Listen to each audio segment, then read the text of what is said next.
Welcome to the Business Travel Document System. This system will allow you to register for travel and or apply for an exemption to travel so that you or your workers can cross an Alert Level 2 to Alert Level 3 boundary.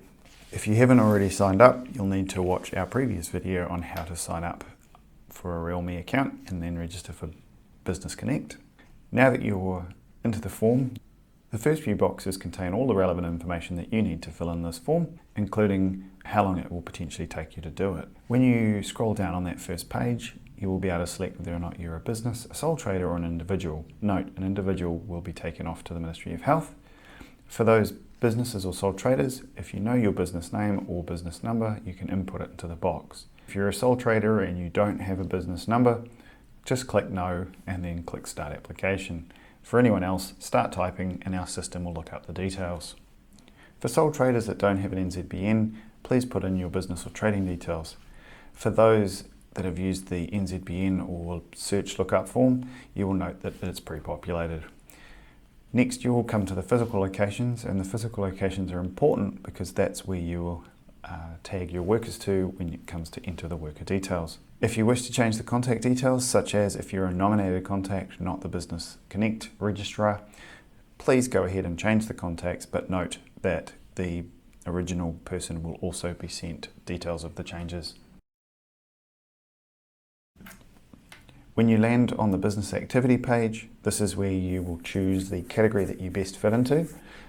For those that are category 1 or category 2, you will see that there's a drop down for yeah. If there's no category that neatly fits your circumstances, then please choose Request a Special Exemption. Once you've gone through and chosen the first box, depending on what your category is, it will give you a second drop down box, and that you should also select that. Below that, you'll see the supporting evidence. This is your opportunity, particularly if you're requesting an exemption, to explain exactly why you need the exemption, and if you need to, you can upload any supporting evidence that helps your case. Business travel type. You'll note that there's 6 types of journeys that you can select from. If you click on any of the boxes, you'll note that below that is the information that talks about it. So if you're unclear, click the box, read the text, and that will help explain what that journey is for. The next screen you'll come to is the boundaries, although in this early demo it was called cordons, so when you land on the real system it will be an alert level boundary, and you'll note that the relevant boundaries will be put in there rather than just the demo ones that we've had.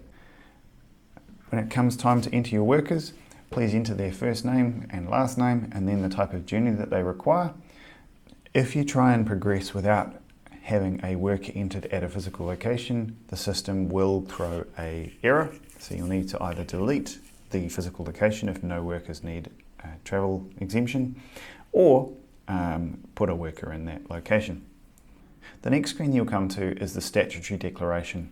This is where you will enter your details to say that you have provided truthful information and acknowledge that there are penalties if you've provided incorrect information.